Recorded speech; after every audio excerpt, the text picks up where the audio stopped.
প্রিয় দর্শক, আপনাদের শুভেচ্ছা জানিয়ে universal medical college and hospital আজকের সংবাদপত্রের আজকের পর্বটি শুরু করছি। আমি মীর মাসরুর জামান। সংবাদপত্রের শিরোনামগুলোকে ঘিরে চলমান পরিস্থিতি নিয়ে আলোচনার নিয়মিত এই আয়োজনে আজ সম্মানিত অতিথি হয়ে আমাদের সঙ্গে রয়েছেন ইস্ট ওয়েস্ট ইউনিভার্সিটির অধ্যাপক জনাব পারভেজ করিম আব্বাসী। ধন্যবাদ। আমরা স্বাগত জানাচ্ছি আপনাকে আমাদের মাঝে। তো আমরা সংবাদপত্রের শিরোনামগুলো দেখে আলোচনায় যাচ্ছি। বাংলাদেশ প্রতিদিন। সরকারের বিরুদ্ধে সবাই, বিশ্বাসঘাতকতা করেছে সরকার ও কমিশন। মির্জা ফখরুল, দেরি হলে জন আস্থা হারাবে সরকার। ডাক্তার তাহের, প্রতারক সরকার কিভাবে নির্বাচন করবে মাহমুদুর রহমান। মানব পাচারের রুট নেপাল, কানাডায় পাঠানোর কথা বলে জিম্মি করে অর্থ আদায়। মানব জমিন। আলোচনার টেবিলেই সমাধান চায় বিএনপি, ছেঁড়া ও ময়লা নোটে বাজার সয়লাভ। অন্তর্বর্তী সরকারের আমলে বিচার বহির্ভূত হত্যা 40। কালের কণ্ঠ। জুলাই সনদে অনৈক্য, সর্বোচ্চ ধৈর্যের পক্ষে বিএনপি। তীব্র মতবিরোধ তৈরি করে মেয়াদ শেষ করল ঐকমত্য কমিশন। আমার দেশ। এনায়েতের জবানবন্দিতে ষড়যন্ত্রের নেটওয়ার্ক ফাঁস। দল নিরপেক্ষ কর্মকর্তা পেতে গলদঘর্ম ইসি। কালবেলা। আলোচনার দরজা খোলা রাখছে বিএনপি, ওমরা ভিসার মেয়াদ কমিয়ে 1 মাস করল সৌদি আরব।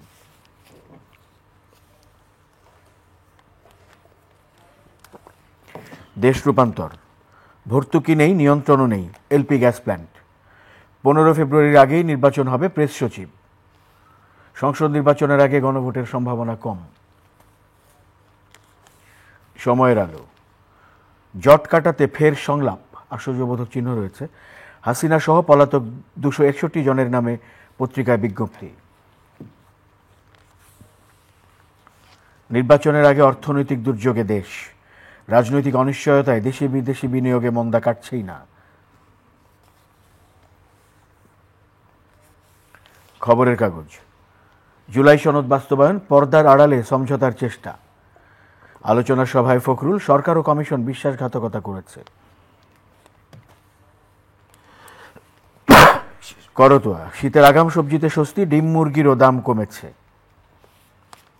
শিরোনামগুলো দেখছিলাম আমরা। প্রথমেই আসলে যে শিরোনামটি বললাম সেটি ঘিরে আলোচনা শুরু করতে চাই, যে ঐকমত্য কমিশন বাস্তবায়ন এবং গণভোটের তারিখ, সময় নির্ধারণ সব কিছু মিলে যে পরিস্থিতি তৈরি হয়েছে আমরা কদিন ধরে দেখছি।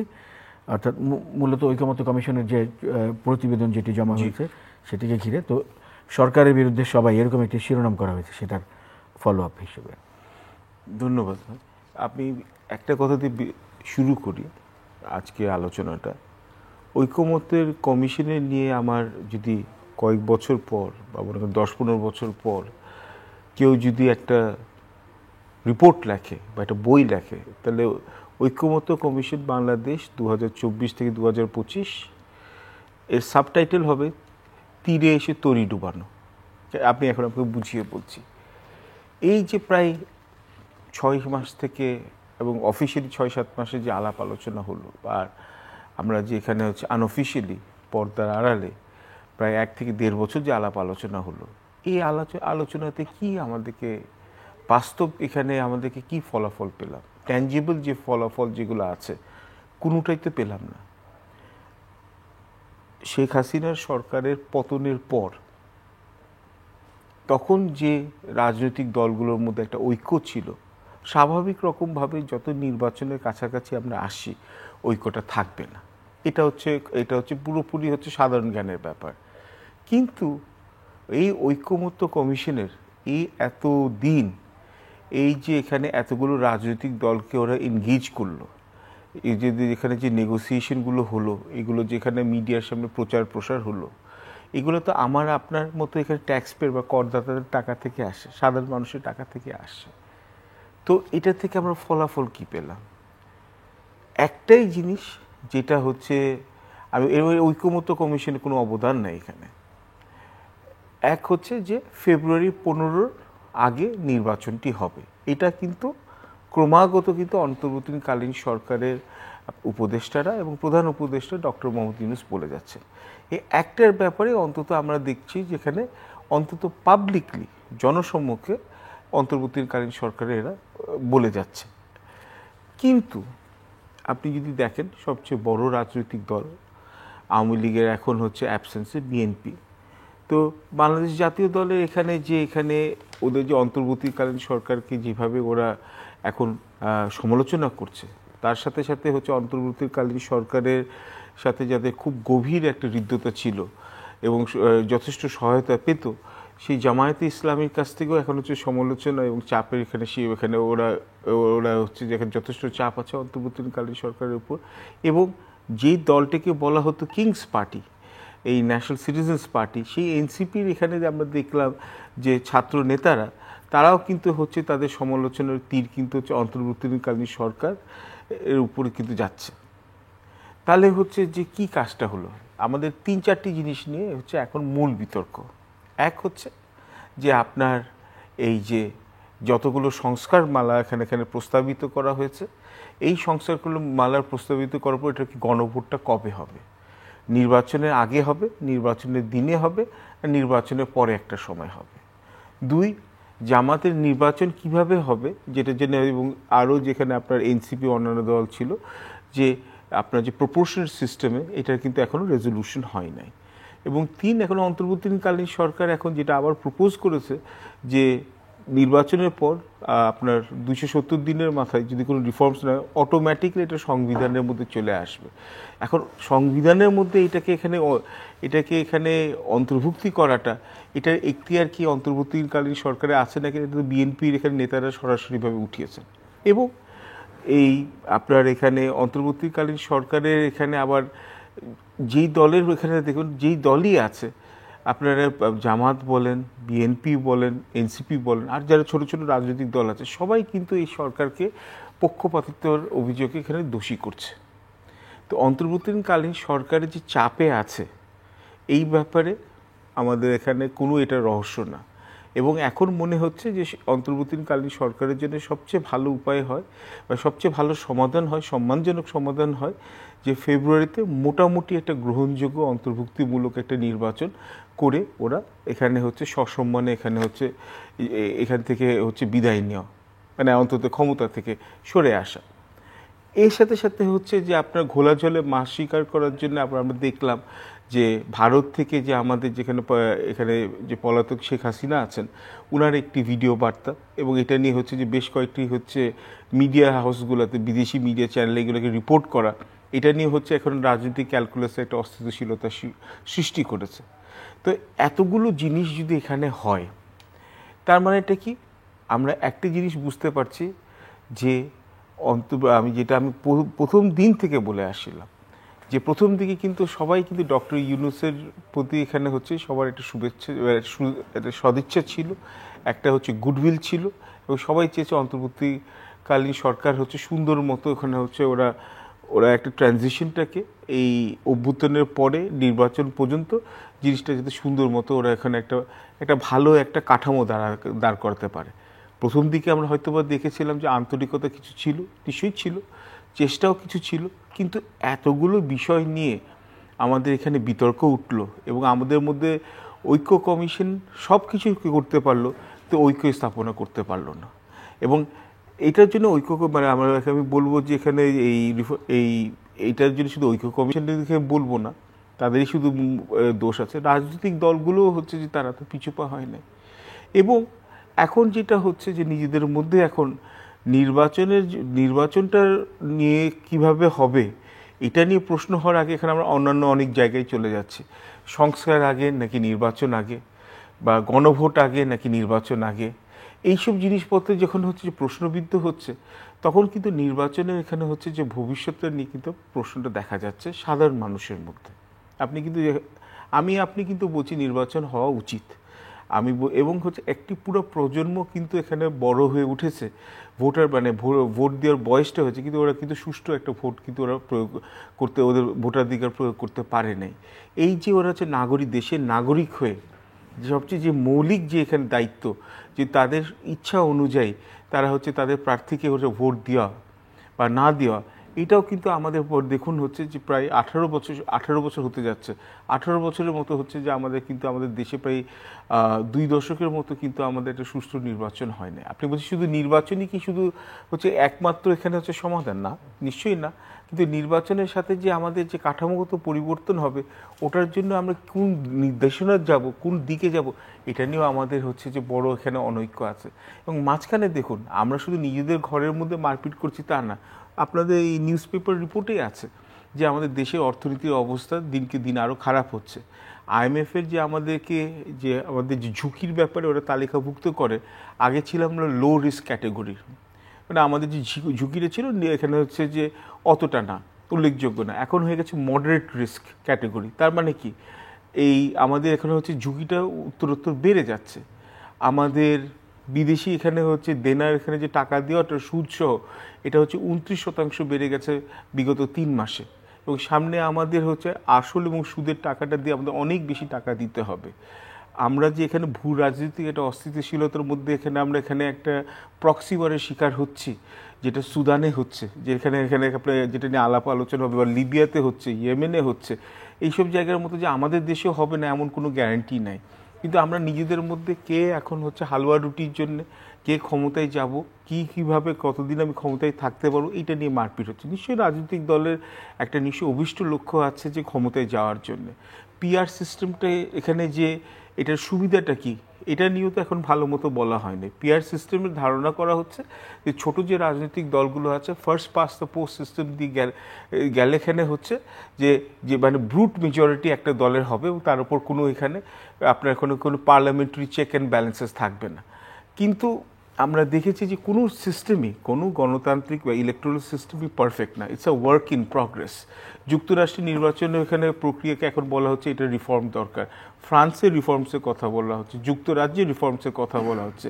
আমাদের এই সিস্টেমে যদি চেঞ্জ হয় বা চেঞ্জ দরকার হয়, এই চেঞ্জটাকে এখানে পরিবর্তন করার জন্য তো হচ্ছে আমার রাজনৈতিক দলগুলোর এখানে একটা লেভেল প্লেয়িং ফিল্ডে আসতে হবে। এই আমরা তো দেখলাম হচ্ছে যে আমাদের রিফর্মস কমিশন এটা করতে পারে নাই। ওরা হয়তো চেষ্টা করেছে, কিন্তু চেষ্টাটা এখানে হচ্ছে যে ফলপ্রসূ হয়নি। এবং এইটার ব্যর্থতার কে ভাগিদার হবে? এই ব্যর্থতার দায়বদ্ধতা নিতে হবে অন্তর্বর্তীকালীন সরকারকে। আমরা যখন দেখি যে সরকারের বিষয়ে যেটা দিয়ে আলোচনা শুরু হয়েছিল, সরকারের বিষয়ে রাজনৈতিক দলগুলোর যে ক্ষোভের জায়গাটা আমরা দেখি, সেইটার প্রকাশে তাদের বলতে শোনা যে সরকার পক্ষপাতিত্ব করছে। আজকেও শিরোনামে হয়েছে, সবাই বলছে পক্ষপাতিত্ব করছে। তাহলে পক্ষপাতিত্বটা করছে কার আসলে?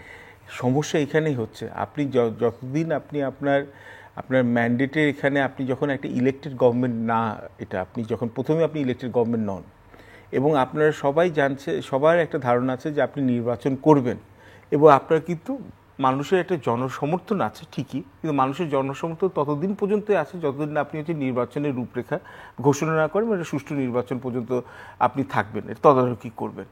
কিন্তু অন্তর্বর্তীকালীন সরকার, আমার ব্যক্তিগত মতামত হচ্ছে যে এই যে 1.5 বছর প্রায় হয়ে যাচ্ছে, এটা বোধহয় একটু মানে ওদের ক্ষমতায় থাকার এখানে সময়টা দীর্ঘায়িত হয়েছে।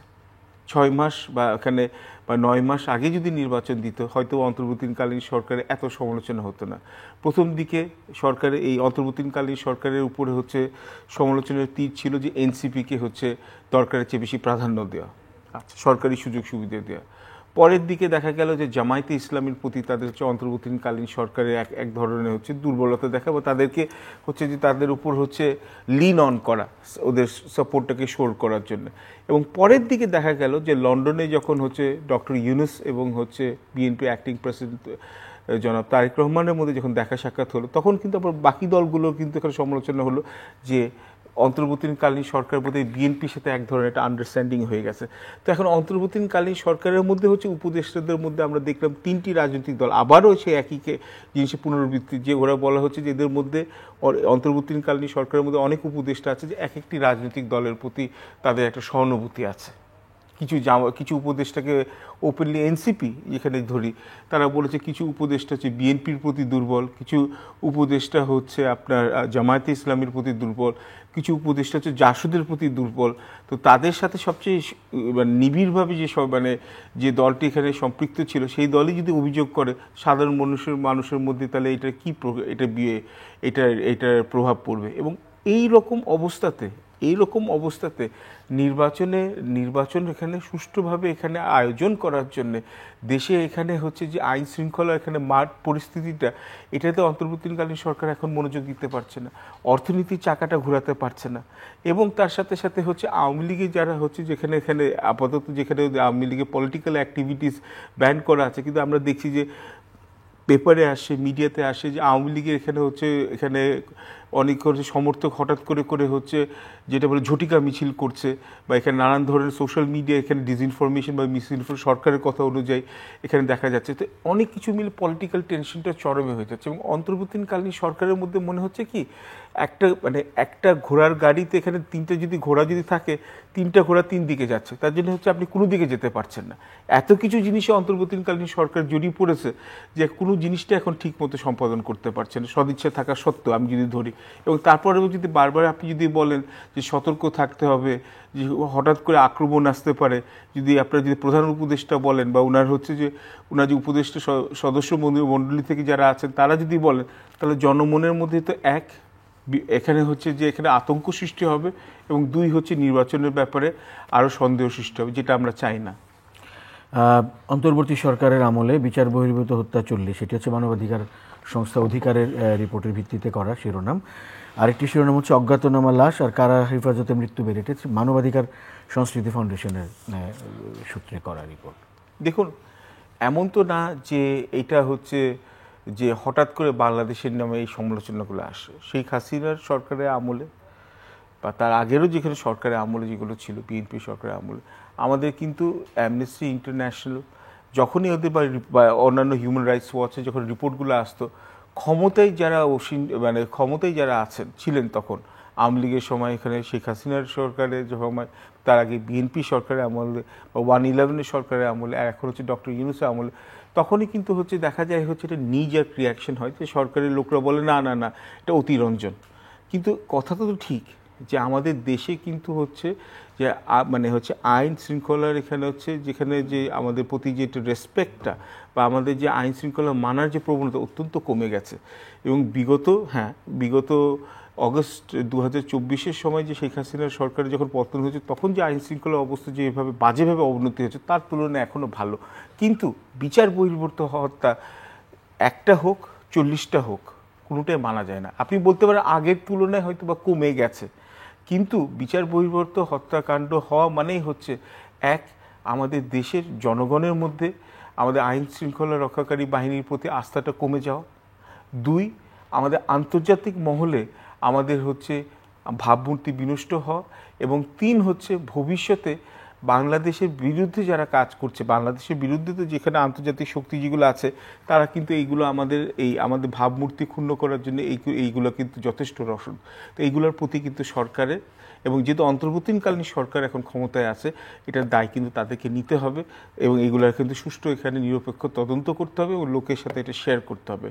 এবং তার সাথে সাথে আপনি আমাকে একটু সুযোগ দেন, আমি বলবো কি আমি শুধু এটা নিয়ে বললে হবে না যে শুধু এখানে বিচার বহির্ভূত হত্যা হচ্ছে, তার সাথে সাথে হচ্ছে আপনার যে চাঁদাবাজি, তার সাথে সাথে হচ্ছে যে মানুষের কাছে ভয় ভীতি দেখিয়ে, মিথ্যা মামলার ভয় দেখিয়ে যেখানে হচ্ছে যে আবার আমরা দেখি যে আইন শৃঙ্খলা রক্ষাকারী বাহিনী একটি অংশ, সবাই না, একটি অংশের মধ্যে আবার সে আগের মতো হচ্ছে যে একটা দায়বদ্ধতার বাইরে কোনো ল্যাক অফ অ্যাকাউন্টেবিলিটি আছে, এইগুলো এখানে প্রভাবটা দেখা যাচ্ছে।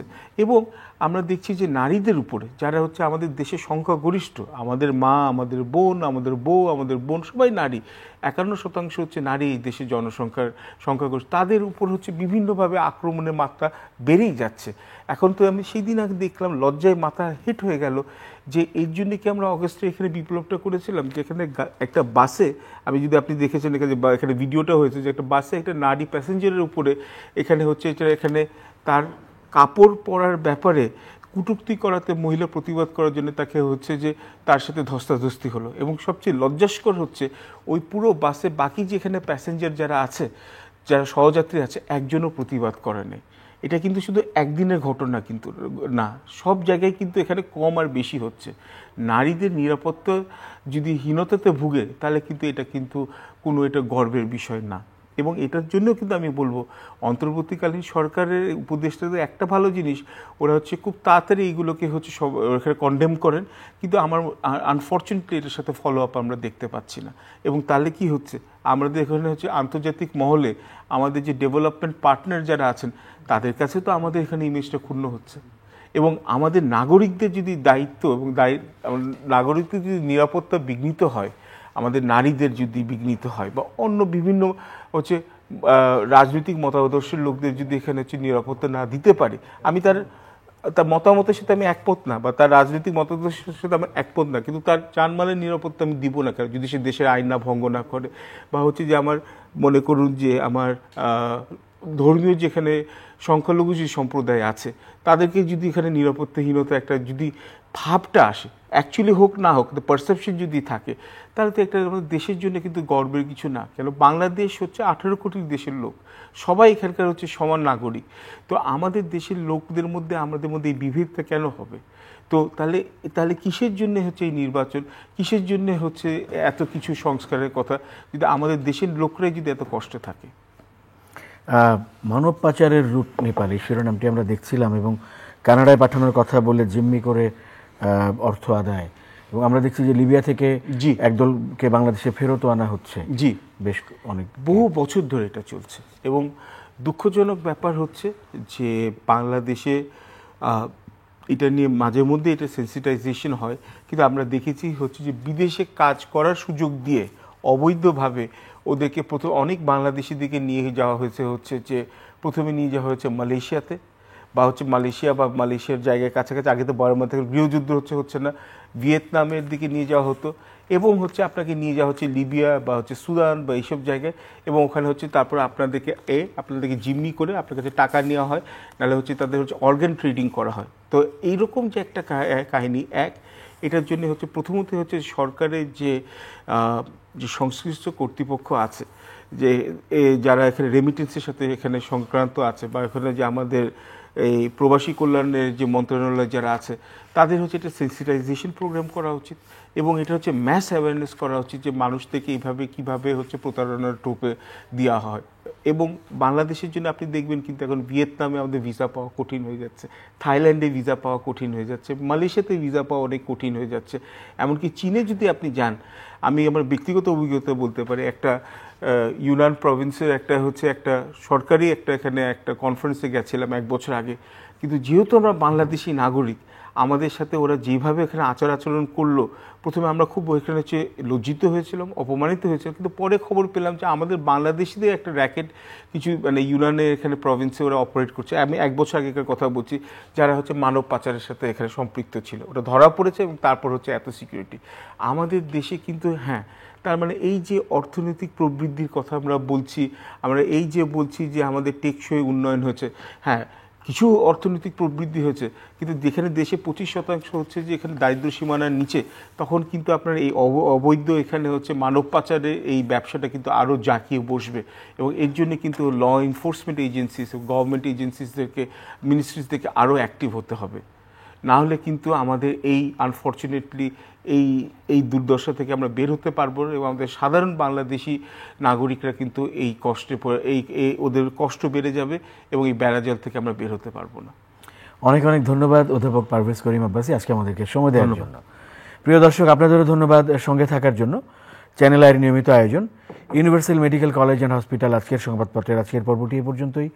ভালো থাকবেন সবাই, শুভরাত্রি।